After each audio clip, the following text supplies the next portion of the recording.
dipersiapkan untuk menghadiri persidangan. Siti tersadar ketika mendengar suara dering ponsel seseorang. Dia segera melihat ke arah anak tangga. Terlihat Bobby sedang menolak panggilan yang baru saja masuk. "Bobby?" tanya Siti bingung. "Hai," sahutnya gugup, sembari menengadahkan kepalanya melihat Siti yang sedang di ujung anak tangga. "Ayo naik," ajak Siti. Bobby segera melangkahkan kakinya menaiki anak tangga, lalu menyerahkan makanan yang sudah dibelinya ke Siti. "Apa ini?" tanya Siti. "Bakso."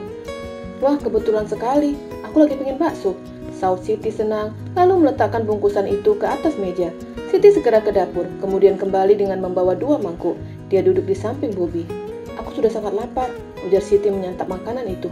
"Apa kamu belum makan dari siang?" tanya Bobby, sembari memperhatikan wajah Siti dari samping. "Belum, aku hanya makan roti."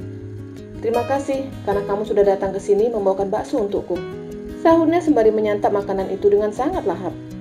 Bobby masih memandang wajah Siti yang menurutnya sangat menggemaskan, tapi tiba-tiba dia menggelengkan kepalanya. "Kenapa denganku? Dia biasa saja. Tidak cantik, tapi manis," gumamnya dan terdengar Siti. "Bukan manis, tapi pedas," sahut Siti. Dia mengatakan tentang bakso yang dimakannya, sedangkan Bobby sedang membicarakan wajah Siti. Tiba-tiba, ponsel Bobby kembali berdering, tapi pria itu buru-buru menolak panggilan yang masuk. Hal itu diperhatikan Siti. "Kok ditolak?" tanyanya heran. "Tidak penting," sahutnya lalu meletakkan ponselnya di atas meja. Kemudian mulai menyantap makanannya. Baru 1 suap bakso masuk ke mulutnya, ponselnya kembali berdering. Terlihat nama nenekku di dalam daftar ponselnya. Bobby buru-buru menolak kembali. "Loh, kenapa ditolak?" tanya Siti yang dapat melihat dan membaca nama yang tertera di dalam layar ponsel Bobby. "Biarkan saja, masih bisa nanti." "Nggak boleh begitu, nenekmu mungkin menghubungimu karena rindu." Lalu ponselnya kembali berdering, dan kali ini panggilan video. Bobby menatap Siti, begitupun sebaliknya. "Jangan ditolak," larang Siti. Dengan terpaksa, Bobby menjawab panggilan itu. "Bobby!" teriak neneknya ketika melihat wajah cucunya. Siti yang ada di samping dapat mendengarkan suara neneknya Bobby. "Iya, Nek." "Kenapa panggilan nenek ditolak?" tanya neneknya dengan intonasi tinggi. Anu, Nek," Bobby melirik Siti. Jika dia sedang berada di apartemen, pasti dia akan menjawab panggilan itu. "Anu apa?" tanya neneknya lagi. "Panu, Nek," timpal Siti sembari tertawa lucu. "Siapa itu?" tanya neneknya. "Aduh," Bobby menepuk dahinya. Neneknya telah mendengar suara seorang wanita, yang pastinya akan panjang ceritanya. Bobby mengacukan pertanyaan neneknya, tapi wanita sepuh itu terus mendesaknya. "Siapa itu?" tanya neneknya lagi.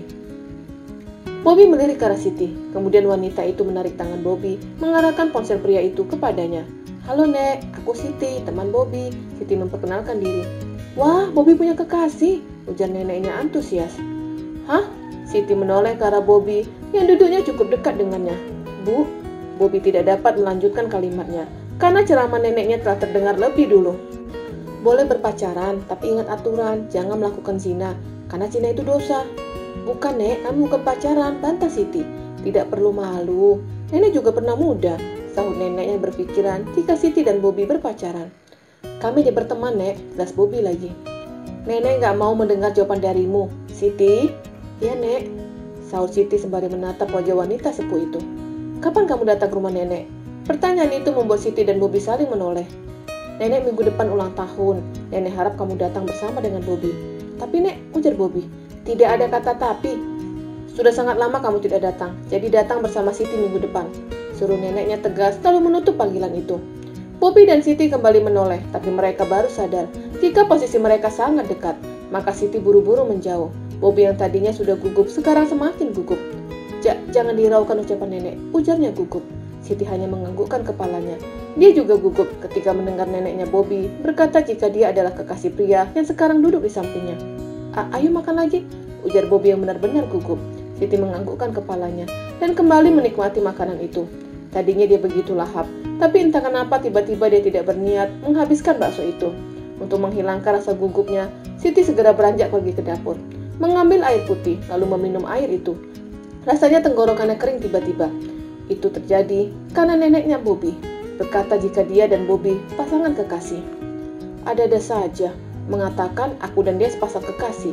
Apa nenek tidak tahu kalau aku sudah menikah? Gumamnya lalu tiba-tiba dia terdiam.